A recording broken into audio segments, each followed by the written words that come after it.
स्थान को बदलकर अपने बड़े भाई महेंद्र की जगह पर खड़ा हो गया और बड़ा भाई महेंद्र उसकी जगह पर खड़ा हो गया। लखन की भाभी जब उनको पानी देने के लिए आई तो उसने एक हाथ को दूसरे हाथ के ऊपर से करते हुए दाएं हाथ का लोटा अपने पति को दे दिया और बाएं हाथ में पकड़ा हुआ लोटा लखन को दे दिया।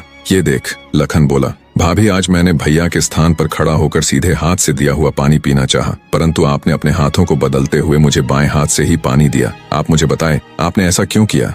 लखन की बात सुनकर उसकी भाभी ने उत्तर दिया, अगर तुम्हें सीधे हाथ का दिया हुआ पानी ही पीना है तो तुम भी अपने लिए सीधे हाथ से पानी पिलाने वाली ले आओ। भाभी की कही हुई बात लखन को चुभ गई। वह बिना पानी पिए ही भाभी से कहने लगा, ये लो तुम अपना पानी का लोटा और मैं यहाँ से जा रहा हूँ और अब मैं तभी वापस आऊंगा। हाथ से पानी देने वाली मिल जाएगी, वरना अपनी शक्ल नहीं दिखाऊंगा। इतना कहकर वो तुरंत मुड़ा और चल पड़ा। ये देख उसके बड़े भाई महेंद्र ने उसे रोकने की बहुत कोशिश की, पर वो नहीं माना और बोला, नहीं भैया, अब तो तभी वापस आऊंगा जब मुझे मेरे योग्य पत्नी मिल जाएगी। इतना कहकर वो घर छोड़कर चल दिया। चलते चलते वह अपने नगर से दूर कांचीपुरम शहर में पहुंच गया। कांचीपुरम का राजा चंद्रसेन एक धार्मिक विचारों वाला व्यक्ति था। उसके राज्य में चारों ओर अमन शांति का माहौल था, परंतु फिर भी राजा चंद्रसेन हमेशा दुखी रहता था। राजा के दुख का कारण था उसकी जवान बेटी चंद्रकला का स्वास्थ्य। चंद्रकला दिखने में तो अत्यंत खूबसूरत थी, पर उसे एक असाध्य रोग ने घेर रखा था, जिस कारण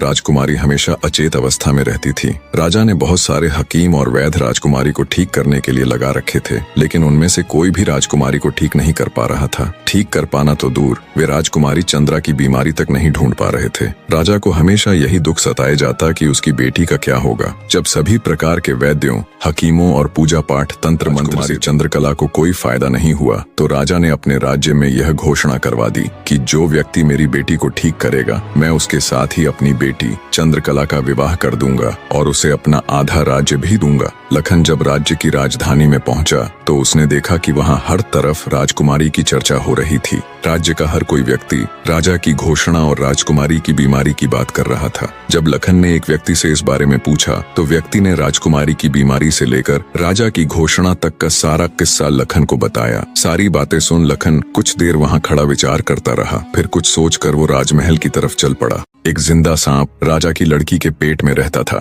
सांप ने राजा की लड़की को अपने वश में किया हुआ था। जब रात होती तो वो कुछ देर के लिए राजकुमारी के मुख से बाहर निकलकर जंगल की तरफ चला जाता और सुबह होने से पहले ही वो फिर से उसके अंदर चला जाता। राजकुमारी इस बात से बिल्कुल अनजान थी कि उसके अंदर एक सांप ने डेरा डाला हुआ है। अनजाने में वो पूरी तरह से उस नाग के वश में थी। राजमहल में किसी को भी इस बात की भनक तक नहीं थी कि राजकुमारी के अंदर एक 7 फुट का सांप रहता है। सभी यही समझते